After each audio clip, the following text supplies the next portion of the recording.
when authorities say 4 Americans driving from South Carolina into northeast Mexico were mistakenly targeted by cartel gunmen. Video showing their violent abduction after authorities say the cartel members opened fire.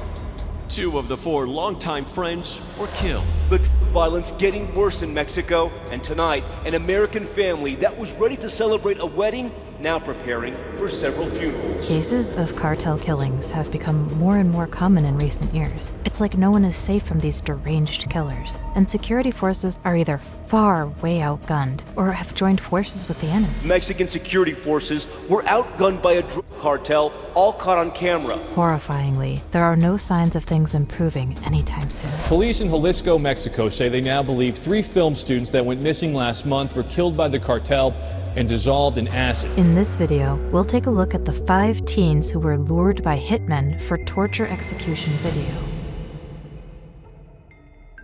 On Friday, August 11th, 2023, 5 young men went to a fair in Lagos de Moreno, which is in Jalisco, Mexico, but they never came home. The 5 were students and childhood friends and ranged between the ages of 19 to 22.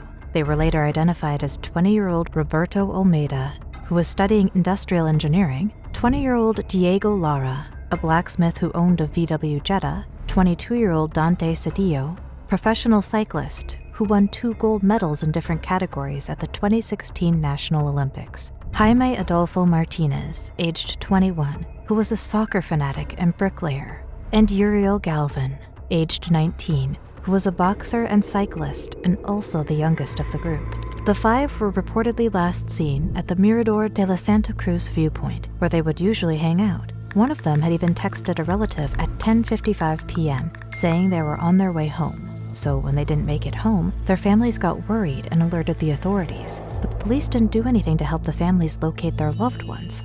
Frustrated, the concerned families and friends began demonstrating on the streets, hoping that it would force the police to act. They demanded that the police review traffic footage to see if the 5 were captured in any of the cameras. Following this uproar, agents from the State Attorney General office searched the viewpoint where the young men were last seen. They then released a statement about their search, saying that they found evidence of a struggle, and it was obvious something sinister had happened. One of the victims' vehicles was then discovered near a road, but appeared normal with no traces of violence, robbery, or struggle. On Monday, August 14th, 2023, a photo of the 5 young men surfaced on social media. In the photo, the 5 victims are kneeling closely together. Their mouths are strapped with duct tape, and their hands seem to be tied behind their backs. Their faces are bruised and in bad shape. The look of their face tells it all. They're terrified. A few hours after this photo surfaced, a disturbing video also emerged and made rounds on social media.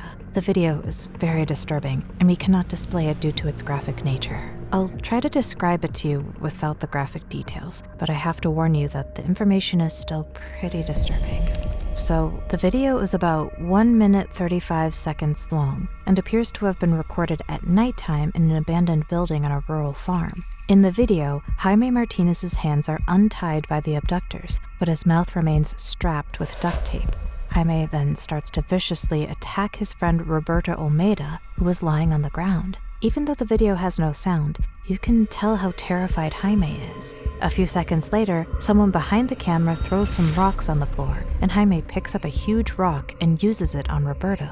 It's possible he was asked to do so by the abductors. Jaime then picks up a knife on the floor and works on Roberto with it. He continues at it and almost mutilates him. It's really horrifying. What kind of psycho would record someone taking another person's life? In the video, there are 2 other bodies on the floor, probably already deceased as there's a lot of red gore surrounding them. So what really happened? And who was behind this brutality? What was their motive for doing this to innocent young people? As of 2023, the 2 most powerful cartels in Mexico are the Sinaloa and the Jalisco New Generation Cartel, aka CJNG. The Sinaloa was, of course, run by the infamous kingpin El Chapo, who is currently in prison, while CJNG is run by the world's most wanted drug lord El Mencho, who is in hiding right now. The 2 cartels have the entire country of Mexico in a chokehold. They have highly militarized equipment, and they're not above doing the most horrifying things to get their way. Mexico's government claims the New Generation Cartel of Jalisco used rocket-propelled grenades last Friday to bring down this army helicopter killing 6 soldiers. This body cam showing Mexican commandos pleading with the son of Kingpin El Chapo after they had taken him into custody to call off his narco militia. The government releasing this graphic video to show they had to let El Chapo's son eventually go and retreat to save lives. So it's not surprising that these cartels think that they can do anything they want without facing any repercussions. And unfortunately, the innocent people of Mexico are usually collateral damage. These cartels have also been known to recruit young people into their criminal organizations, and most times, the recruits are not even given a choice to refuse. It's either you join them or die.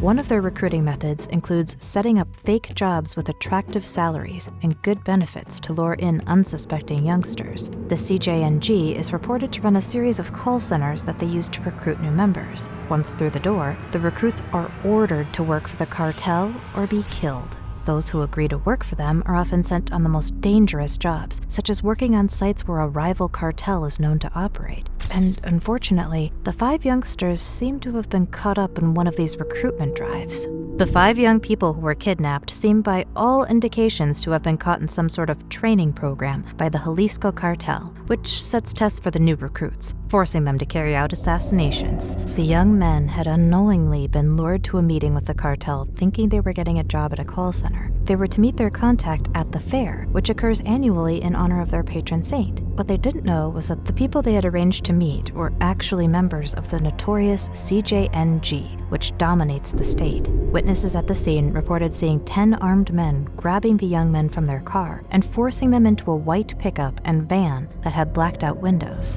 On Wednesday, August 16, 2023, Mexican authorities were able to locate the farm property where the horrific video was filmed in the Orilla de Agua neighborhood. When they raided the property, it was already too late. Officers would find shoes and red gore, suggesting the young men had been on the farm. Later, they also found the charred remains of 4 people. According to the authorities, the bodies were so badly that they could not be easily identified. However, family members of the missing young men were able to recognize the clothing of the victims and identify them as their kin.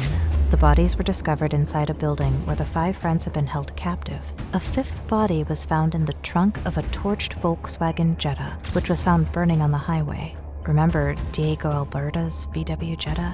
He had always been so proud of his car and posted it regularly on social media. The 5 friends had reportedly been traveling in the car when they were taken. This horrifying incident left the entire country reeling with shock and disbelief. Why would the cartel take the lives of 5 innocent young people who had done nothing to them? The young men had their whole lives ahead of them and did not deserve such a brutal ending. What's really terrifying, this was not the first time that the cartel was killing innocent people. In 2010, the Zetas cartel abducted a group of men from passenger buses and forced anyone who refused to work for the cartel to fight each other to the death with sledgehammers. This tragic case became known in 2011 when authorities discovered 48 graves containing 193 bodies in the state of Tamaulipas. Most of the demised men were Central American migrants. This clearly shows that the cartels don't just go after Mexicans. Anyone and everyone is a target for these criminal groups, even months-old babies. And we begin tonight with that horrific story. Several Americans, mothers and their children, ambushed and killed in Mexico.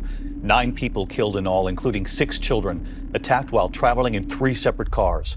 One car riddled with bullets and incinerated by fire, trapping this mother, her infant twins, and 2 other children inside. This horrid incident happened on November 4th, 2019, and would come to be known as the LeBron Langford Family Massacre. It involved a Mormon family that had settled in the Sonora area in Mexico. On this fateful day, 13 members of the family, consisting of mothers and children, were traveling in a 3-convoy car on their way to a wedding. At some point during the journey, they were ambushed by several gunmen who started spraying the cars with bullets. 3 women and 6 children were killed on the spot, with some even being burned alive in their car. Nita and 4 of my grandchildren are burnt. A 13-year-old boy managed to escape the horrific ordeal and get help for the rest of his family. These images show some of the survivors, including at least 5 children who were flown by helicopter to be treated for gunshot wounds in Tucson, Arizona. They somehow escaped the slaughter. Following this incident, the then U.S. President Donald Trump tweeted that his government was ready to help Mexico get rid of the cartels. If Mexico needs or requests help in cleaning out these monsters, senators, the United States stands ready, willing, and able to get involved and do the job quickly and effectively. However, Mexico's president, Andrés Manuel Obrador, refused the help and said that his country could handle the situation by itself. I'll speak with President Trump to thank him for his support and see if in cooperation agreements there's the possibility of getting help in cases where it's necessary. I don't think we need the intervention of a foreign government to deal with these cases. Since then, these cases have continued to rise in number, with both American and Mexican citizens losing their lives in the hands of the cartels. President Obrador described the incident with the 5 students as very regrettable, but didn't go much into it. At one point, when a reporter asked him what his government would do to stop such cases, he pretended not to hear the question. President Obrador has been criticized for not doing enough to take down the cartels, and the gruesome video of the young men has reminded Mexicans of the dark days when cartels would carry out numerous and horrifying public executions. While Mexico has had its share of brutal murders, this particular incident cut deep. The graphic nature of the video and imagining what the victims went through has elicited deep feelings of sadness, rage, and frustration. Social media platforms and news outlets were flooded with discussions following the video, with everyone from all corners of the society calling for justice. In solidarity with the grieving families, the presidential candidate Xochitl Galvez wrote on social media, "In respect for the families, I will suspend the use of my social networks for 24 hours, and tomorrow, Thursday, I will have no agenda. We cannot be indifferent to their pain and that of all of Mexico." The incident has also highlighted the evils orchestrated by cartels and brought in some new level of urgency to bring these criminal networks down for good, to prevent anything like this from ever happening again. These cases are truly horrifying. I can't begin to imagine the horror that all these victims went through before taking their last breath. It's really outrageous that a few self-serving, greedy people can hold an entire country hostage. I hope that one day the Mexican government will be able to get rid of these criminals and make their country safe for its people and visitors. What do you think about the cartel killings? What can the government do to stop cartel activities? Let me know in the comment section, and please don't leave without hitting the like button and subscribing to the channel.